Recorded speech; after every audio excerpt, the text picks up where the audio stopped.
at another pond maintenance customer. They've got a couple of very pretty fish in here, so we're going to get this drained down, get the fish out into some of our holding tanks, get this cleaned up.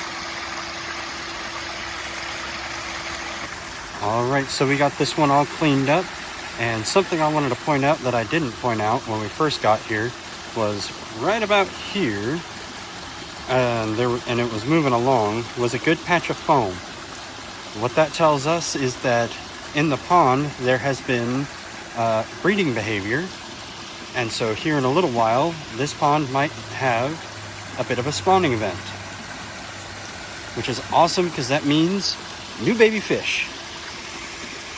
But we got all of the algae cleaned up really well. You might notice that the water's a little bit murky, but that's okay because we put all of the water that we pulled out with the fish back in, which is a lot healthier for the fish to have. So it'll clear up here in about a day or two, and you'll be able to see clear down to the bottom. But this pond is officially ready for the rest of the season.